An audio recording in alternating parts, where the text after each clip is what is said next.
আসসালামু আলাইকুম রহমতুল্লাহি ওয়া বারাকাতুহু। সম্মানিত দর্শক, অন্তর্বর্তীকালীন সরকারের প্রধান উপদেষ্টা ডক্টর মোহাম্মদ ইউনূস জাতিসংঘের সাধারণ পরিষদের যে অধিবেশন সেখানে ভাষণ দিতে যাবেন। তিনি গত বছরে গিয়েছিলেন ভাষণ দেওয়ার জন্য, আর তার আগে শেখ হাসিনা প্রতি বছর সেখানে যেতেন এবং সঙ্গে ১০০, ১৫০, ২০০ লোক নিয়ে যেতেন এবং মনে হতো যে পৃথিবীতে তার মতো এত জাঁকজমকপূর্ণভাবে সেই আমেরিকা ভ্রমণে কোনো সরকার প্রধান ২০০৯ থেকে ২৫ পর্যন্ত কেউ যায়নি। এত রাজস্বিক বহর নেই, এমনকি আমেরিকার প্রেসিডেন্টও নয়। তো সেটাকে একটু কাটছাট করে ডক্টর মোহাম্মদ ইউনূস সেখানে গিয়েছেন, আর এই বছর তিনি যাচ্ছেন।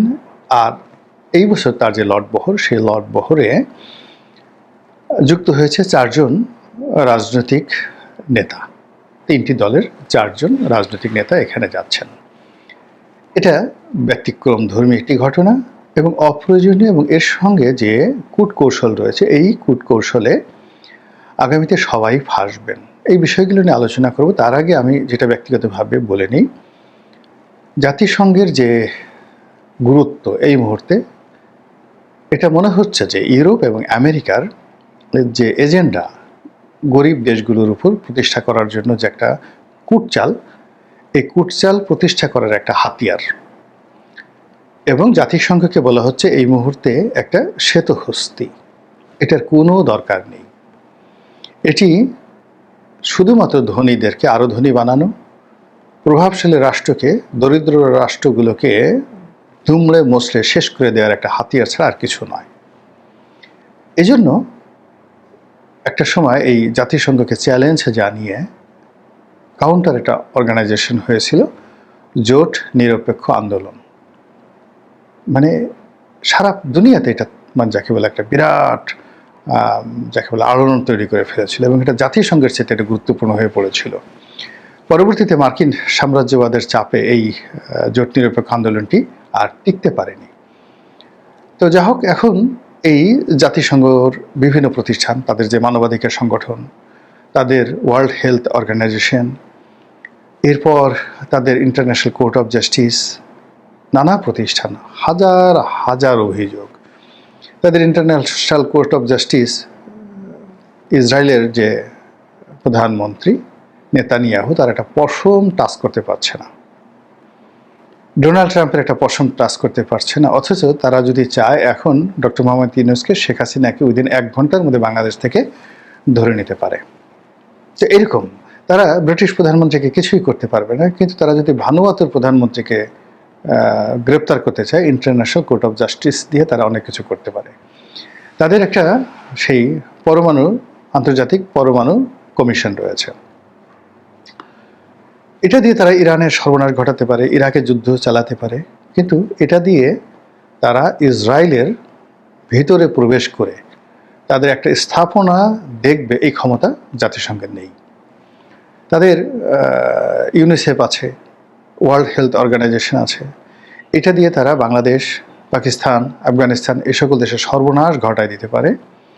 কিন্তু তারা ইসরায়েলের বিপক্ষে একটা টু শব্দ উচ্চারণ করে তাদের ইউনিসেফের একটা ক্ষুদ্র ওষুধের চালান মিশর দিয়ে অথবা জর্ডান দিয়ে তারা ফিলিস্তিনের মধ্যে ঢুকাবে, এই মুরদ জাতিসংঘের মহাসচিবের নেই। তাদের একটা সিকিউরিটি কাউন্সিল রয়েছে, এই সিকিউরিটি কাউন্সিল দিয়ে তারা আফগানিস্তানে যুদ্ধ চালাতে পারে, তারা সিরিয়াতে যুদ্ধ চালাতে পারে, কিন্তু এই সিকিউরিটি কাউন্সিল দিয়ে তারা ইউক্রেন এবং রাশিয়ার যুদ্ধ বন্ধ করা তো দূরের কথা, এখানে মধ্যস্থতা করার মতো একটা সাধারণ রেজলিউশন তারা নিতে পারে না, এই জাতিসংঘ। তো এই জাতিসংঘের বিভিন্ন প্রতিষ্ঠানের বিভিন্ন রকম কর্মকাণ্ড রয়েছে, আর সেই কর্মকাণ্ডের মধ্যে সবচেয়ে অথর্ব যে প্রতিষ্ঠানটি, সেটা হলো এই সাধারণ পরিষদ। মানে সাধারণ পরিষদ হলো জেনারেল অ্যাসেম্বলি, এখানে সব কিছু আলোচনা হয়, একটা ওপেন অ্যাসেম্বলি, আপনাকে একটা মাইক দেওয়া হয়। তো কখনো কখনো ধরুন বিশ্বের কোনো নাম করা লোক গেলে তার বক্তব্য শোনার জন্য কেউ উপস্থিত থাকে, কিন্তু এমনও অবস্থা রয়ে গেছে যে অগুরুত্বপূর্ণ কোনো ব্যক্তি যদি বক্তব্য দিতে যান, তো এই পুরো অ্যাসেম্বলি হলে সেই দেশের কিছু টাউট বাটপার, সেই দেশে কিছু লোকজন, সেই দেশে কিছু ভাড়া করা দর্শক ছাড়া ওখানে কেউ থাকেন না, এবং কেউ এই বক্তব্য শুনেন, এবং এই বক্তব্যের ফলে জাতিসংঘের সাধারণ অধিবেশনের কোনো ভাষণের ফলে বা কোনো সেই জেনারেল অ্যাসেম্বলির কোনো সুপারিশমালা তৈরি হয়েছে, এবং সেটা বিশ্বের কোনো দেশে বা বিশ্ব রাজনীতিতে সেটা 2 পয়সার গুরুত্ব রেখেছে, এরকম নজির আমি আমার রাজনৈতিক জীবনে কখনো দেখিনি। ফলে এখানে আমি যদি বাংলাদেশের প্রধানমন্ত্রী হতাম, বিশ্বাস করেন আমি এখানে যেতামই না, লোকই পাঠাতাম কিনা। যদি একেবারে বাধ্যবাধকতা যদি থাকতো, তাহলে একজন পররাষ্ট্র সচিব বা পররাষ্ট্র মন্ত্রণালয়ের একজন প্রতিমন্ত্রী যদি থাকেন, তাকে পাঠাতাম যে যাও তুমি গিয়ে ভাষণ দিয়ে আসো, তুমি একটা ইকোনমি ক্লাসে যাবা, আর ওখানে গিয়ে শুধু ভাষণের দিন থাকবা, 48 ঘন্টা তোমার যে খরচা যেটা আছে থাকার জন্য, এটা তোমাকে দেওয়া হলো পার ডে $200 করে পার ডিএম পাবা, এর বেশি না। এভাবে আমি তাকে পাঠাতাম। আর আমি এইভাবে যাওয়া মানে আল্লাহ এর আগে যেন আমার মৃত্যু দেয়, এরকম আমার কাছে মনে হতো। এটা একটা বেহায়া নির্লজ্জের মতো একটা ঘটনা, কিন্তু বিভিন্ন দেশের লোকজন কেন যেন সেখানে যায়। তারপরে আমি দেখলাম যে এখানে আমাদের দেশের যেভাবে লটবহর যায়, তার সঙ্গে পাল্লা দিয়ে যদি আপনি ইউরোপের কথা চিন্তা করেন, আমি দেখলাম যে জার্মানির অ্যাঞ্জেলা মার্কেল, তিনি একটা ছোট ব্রিফকেস নিয়ে একা একা তিনি সেখানে গেলেন, এবং ভাষণটা দিয়ে আবার ফিরতি ফ্লাইটে তিনি সেখান থেকে ফেরত চলে এলেন। তার তো সম্মান কমেনি।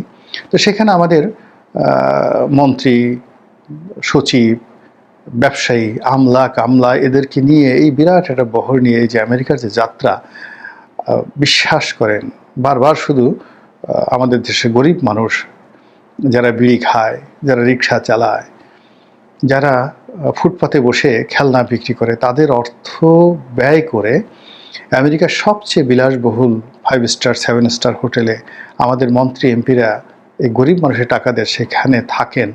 বাংলাদেশের চার্টার প্লেনগুলো মানে পুরো একটা বিমানকে ভাড়া করে নিয়ে বিমান বাংলাদেশ এয়ারলাইন্সে সেখানে গিয়ে বসিয়ে রাখা, তারপরে শেষে আবার সেখান থেকে এসে বাংলাদেশে একটা বিরাট বিজয় উৎসব করা, যে এই আমেরিকাতে ভাষণ দিয়ে এসেছি না জানি কী করি, এর চেয়ে আসলে বালখিল্য আমার কাছে মনে হয় না। এবং সেই বালখিল্য রাজনৈতিক নেতারা রাজনৈতিক কারণে অতীতে করেছেন। কিন্তু আশ্চর্য ব্যাপার হলো যে আমি দেখলাম যে বঙ্গবন্ধুর জামানাতে একবার তিনি যাননি, তিনি একবারই শুধু গিয়েছিলেন। একবার দেখলাম যে ডক্টর কামাল হোসেন ভাষণ দিয়েছেন।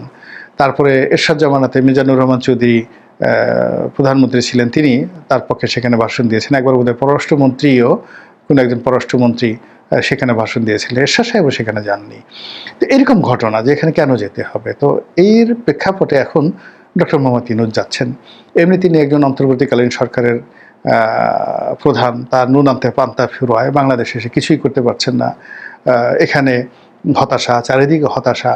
তো এই সময়টাতে তিনি এত ঘন ঘন, এই যে 1 বছরের মধ্যে 13 বার তিনি বিদেশে গেছেন, এইবার দিয়ে তার 14 বার যাওয়া, এই টাকাগুলো মানে তিনি কোথায় পাচ্ছেন, কেন যাচ্ছেন, কি করছেন, তার লাভ কি? বিভিন্ন লোকজন তিনি ভাড়া করে এনেছেন, এই যে এক একটাকে দেখলে মেজাজ গরম হয়ে যায়, মানে যাদের ফুটফাট করে ইংরেজি বলে। তারপরে যখন ছবি তোলার দরকার হয়, আপনি ওই যে সিনেমার যে অনন্ত জলিল যেভাবে ছবি তুলে বুকটা ফুলিয়ে পেটটা ভিতরে নিয়ে, মানে যাকে বলে শরীর চেপে, দেখবেন যে একজন মানুষ অনন্ত জলিলের ছবির কথা চিন্তা করেন, অর্থাৎ অনন্ত জলিল যখন ছবি তুলে, সে তখন করে কি, তার যে পেটটা ভিতরে নিয়ে তারপরে শেষে সিনাটা ফুলিয়ে তারপরে গাল গম্ভীর করে সে ছবি তোলার চেষ্টা করে। ঠিক এখন ডক্টর মোহাম্মদ ইউনূসের কয়েকজন উপদেষ্টা এই ছবি তুলতে গিয়ে তাদের যে ভুড়ি পেটের মধ্যে ঢুকানোর চেষ্টা করে, সিনাটা ফুলিয়ে দেয় আর গালটা ভারী করে একটু অ্যাঙ্গেল করে, মানে ডান দিকে বাঁকা হয়ে বাম দিকে বাঁকা হয়ে ছবি তুলে বোঝানোর চেষ্টা করেন যে তিনি অনেক স্মার্ট একজন ব্যক্তি। আর ইংরেজি যখন তারা বলার চেষ্টা করেন, এমনভাবে ইংরেজি বলেন যে মনে হয় সেই ইংরেজি বোঝা আপনার জন্য খুব কঠিন একটা বিষয়। আপনি যদি বুঝতেই পারেন তাহলে তার ইংরেজি হলো না। তো তাদের যে ইংরেজি, সেই ইংরেজি সহজ সরল ইংরেজি নয়, খুব কঠিন ইংরেজি। যেন তারা যে বিদেশে ছিলেন, ভালো ইংরেজি জানেন, কঠিন কঠিন শব্দ দিয়ে প্রচার করেন। তো এরকম কতগুলো যাকে বলা হয় মানে আমাদের এই সমাজে সাধারণভাবে চলাচল করেন না, এরকম কতগুলো মানুষকে নিয়ে তিনি ঘোরাফেরা করেন, এবং এদেরকে নিয়ে আবার তিনি আমেরিকাতে যাচ্ছেন সেই ব্যবসা বাণিজ্য কী করবেন না করবেন, কি ভাষণ দেবেন না দেবেন এজন্য। আর তার এই যে যাওয়ার সময়টাতে তিনি আবার করেছেন কি, এই নজিরবিহীনভাবে রাজনৈতিক দল থেকে 4 জন লোক নিলেন। এখন তিনি 70টি রাজনৈতিক দল বা 75টি রাজনৈতিক দলের সাথে বৈঠক করছেন। তো তার যদি নেওয়ার ইচ্ছা থাকতো, সব দল থেকে তিনি একজন করে নিয়ে যেতেন। টাকা সরকারি টাকা, দরিয়ায় ঢালো, অসুবিধা তো নেই, আল্লাহর মাল দরিয়ায় ঢালো, অসুবিধা নেই। তো তিনি তা না করে 3টি দল থেকে নিয়ে গেলেন কেন? এটা একটা কেওয়াস সৃষ্টি করলো। দ্বিতীয়ত হলো যে ওখানে আওয়ামী লীগ সিন ক্রিয়েট করবে, এতে কোনো সন্দেহ নাই। গত বছর করেছিল এবং এবছর যেহেতু তারা পাত্তা পেয়ে গেছে, গত বছর তাদের যে সিন ক্রিয়েট করার ক্ষমতা তার চেয়ে এখন এবার 1000 গুণ বৃদ্ধি পেয়েছে। লন্ডনে মাহফুজের সাথে যা করা হয়েছে, আমেরিকাতে মাহফুজের সাথে যা করা হয়েছে, তারপরে আসিফ নজরুলের সাথে যা করা হয়েছে, ডক্টর মোহাম্মদ ইউনূসের সঙ্গে করা হয়েছে, এইবার একেবারে সুদে আসলে অতীতে যা কিছু করা হয়েছে এটাকে আরও 3 গুণ 4 গুণ মাল্টিপল করে তারা সমস্ত ইউরোপ থেকে, আমেরিকা থেকে লোকজন এনে এখানে রীতিমতো একটা উৎসব, ডিম উৎসব পালন করবে। কত ডিম মারা যায়, কত কুশপুত্তলিকে দাহ করা যায়, রাস্তায় রাস্তায় কত রকম মানে ছবি টানিয়ে, বিলবোর্ড টানিয়ে সেইগুলোকে মানে নানা রকম কাচিকুচি করে, তারপরে সে পচা ডিম মেরে, তারপরে সেইগুলোকে নিয়ে নাটক তৈরি করে, মানে এগুলো আমেরিকাতে হলো কি আপনার গণতন্ত্রের চর্চা করার জন্য, ব্যঙ্গ বিদ্রুপ করার জন্য নানা রকম সেখানে বৈধ উপকরণ রয়েছে। যেমন দেখা গেল একবার ডোনাল্ড ট্রাম্পের যখন প্রেসিডেন্ট লাস্টবার, তাকে উলঙ্গ করে, একেবারে সম্পূর্ণ উলঙ্গ করে একটা মূর্তি বানানো হলো as it is Donald Trump. আর পেছন দিক থেকে সেটা যখন যাচ্ছিল, একেবারে তিনি আমাদের গ্রামে যেমন রাস্তার পাশে দাঁড়িয়ে যেভাবে মানুষের মলমূত্র ত্যাগ করে, তো ওইভাবে ডোনাল্ড ট্রাম্প বসে আছেন, একটা ছবি মানে একটা মূর্তি তৈরি করা হয়েছে ফোমের, আর মানুষজন তার পশ্চাৎ দেশে শুধু লাথি মেরে যাচ্ছে এবং এটা আমেরিকার সমাজে বৈধ। তো এখন জাতিসংঘর অফিসের সামনে, ডক্টর মোহাম্মদ ইউনূসের হোটেলের সামনে এই কাজগুলো আমেরিকাতে বসে যদি ও দেশের নিয়ম মেনে হাজার হাজার আওয়ামী লীগের লোকজন প্রতিদিন করে, আর সেই দৃশ্য যদি সোশ্যাল মিডিয়াতে ছড়িয়ে পড়ে, আপনি কী বলবেন বলেন তো? দূর থেকে বলবেন এই ধর ধর ধর। অথবা বাংলায় যে সমস্ত খুব গালাগালি রয়েছে, যেগুলো গালাগালি এই বট বাহিনী শিক্ষা দিচ্ছে আওয়ামী লীগের লোকজন এমনি তারা দুষ্ট, তাদের অসভ্যতামি নিয়ে জামাতের অনেক ক্ষোভ যে এদের মতো খারাপ কোনো লোক হয় না, কিন্তু এই খারাপ লোকদেরকে গালি শিখিয়ে দিয়েছে এই বট বাহিনী। তো এই বট বাহিনীর গালি, পিনাকির গালি, সেফায়েতুল্লাহর যে গালিগুলো আছে, সেই গালিগুলো বাংলায় দাঁড়িয়ে দাঁড়িয়ে যদি সেই আওয়ামী লীগের লোকজন দিতে থাকে, তো আমেরিকার লোকজন তো পুলিশ থেকে গালিগুলো বুঝতে পারবে না, তারা হাসবে, এই জিনিসগুলো হাসবে যে ও মাই গড কি গালি দিচ্ছে, কত সুন্দর, সো নাইস। হ্যাঁ, এত সুন্দরভাবে গালি দেওয়া যায়। আমেরিকাতে গালি, ইংরেজিতে গালি তো 2-3টা, আর বাংলায় তো গালি 2-3 হাজার গালি রয়েছে। এই 2-3 জায়গায় যে কাউকে যদি বলে এই তেলাপোকার বাচ্চা তেলাপোকা, এই মানে ইঁদুরের বাচ্চা ইঁদুর, এই বান্দরের বাচ্চা বান্দর, তো এই ধরনের কথাবার্তা আমাদের বাংলাদেশে হয়, কিন্তু ইংল্যান্ডে কিন্তু এই ধরনের কথাবার্তা হয় না, বা আমেরিকাতে এই ধরনের গালি হয় না। বা অশ্লীল, অমুকের পুত্র অমুক, অমুকের ছেলে অমুক, অমুক অমুক, একজনের নাম দিয়ে দিল অমুক অমুক, বাজে যত রকম বাজে জিনিস আছে, সেই বাজে জিনিসগুলো এখন যেহেতু এই সামাজিক মাধ্যমের কল্যাণে আওয়ামী লীগের লোকজন তারা শিখে গেছে এই গালিগুলো। তারপর গালিগুলোর সাথে সাথে আবার অঙ্গভঙ্গি, দূর থেকে যদি অঙ্গভঙ্গি করা হয়, যেটা আমেরিকান পুলিশ বুঝবে না, আমেরিকার আইনেও এটা ধরতে পারবে না, কিন্তু বাংলাদেশের লোকজন বুঝবে যে কি করা যায়। এক হাতের 2-3টা আঙ্গুল ঠিক করে সেটাকে যদি আপনি পশ্চাৎ দেশ বানান, কারো 2টা আঙ্গুল ঠিক করে পশ্চাৎ দেশ বানান, আর একটা আঙ্গুল আপনি যদি আবার সেই পশ্চাৎ দেশের মধ্যে ঢুকিয়ে দেন, যেটা পিনাকি অহরহ করে। তো এরকম জিনিসগুলো যদি সেই মানে এয়ারপোর্টে করা হয়, এইসব জিনিসগুলো যদি হোটেলের সামনে করা হয়, যে কদিন অধিবেশন চলবে সেই সময়টাতে করা হয়, তাহলে বোঝার চেষ্টা করুন যে পরিস্থিতি কেমন হবে। আর এই ঘটনার সাথে জামাতের লোক যখন থাকবে, বিএনপির লোকজন থাকবে, তারাও তো এই অপমানগুলো তাদেরকে ভাগ করে নিতে হবে, কারণ তারা তো সফরসঙ্গী। এবং এখানে যারা যাবে তাদেরকে উদ্দেশ্য করে যদি এখন ইতিমধ্যে বলা হচ্ছে এরা সবাই ডক্টর মোহাম্মদ ইউনূসের বডিগার্ড হিসেবে যাচ্ছে, কেউ তাবেদার হিসেবে যাচ্ছে, কেউ দালাল হিসেবে যাচ্ছে, দলের মধ্যেও নানা রকম যে ওনাকে নেওয়া হলো কেন, আমি কি তার চেয়ে কম গুরুত্বপূর্ণ, আমাকে কেন নেওয়া হচ্ছে না। তো এই পুরো বিষয়টা আমার কাছে মনে হচ্ছে এই সময়টাতে দরকার ছিল না, এই সময়টাতে ওনার বিদেশে যাওয়াই দরকার ছিল না। বাংলাদেশে থেকে নির্বাচনটা যত সুন্দর করা যায়, সুষ্ঠু করা যায়, সরকারের কাজে গতি আনা যায়, বাংলাদেশে 2টো পয়সা বাঁচানো যায়, যতটা সম্ভব জনগণের সাথে সম্পৃক্ত থাকা যায়, এগুলো না করে এইরকম ঝামেলা বাঁধাতে তিনি কেন যাচ্ছেন, এটা আমার বোধগম্য হচ্ছে না। অথবা এই সময়টিতে কেন আওয়ামী লীগকে একটা সুযোগ করে দেওয়া হচ্ছে যে আসো আসো আসো আমাদেরকে গালি দাও, আসো আসো আসো আমাদেরকে লক্ষ্য করে অশ্লীল নৃত্য করো, আসো আসো আসো আমরা আসছি, আমাদেরকে দেখতে আসো, আমাদেরকে বরণ করে নাও, তোমাদের যেভাবে ইচ্ছা সেভাবে বরণ করে নাও, আসো আসো আসো আমরা অনেকদিন যাবত ডিম খাই না, আমাদেরকে ডিম খাওয়াও, এরকম করো, আমরা তো তোমাদের এই ডিম খাওয়ার জন্য বসে আছি। It's a provoke. এই জিনিসগুলো কী দরকার ছিল? কাজেই সবাই এই যে উনি যাবেন, যাওয়ার জন্য অনেকদিন যাবত আমাদের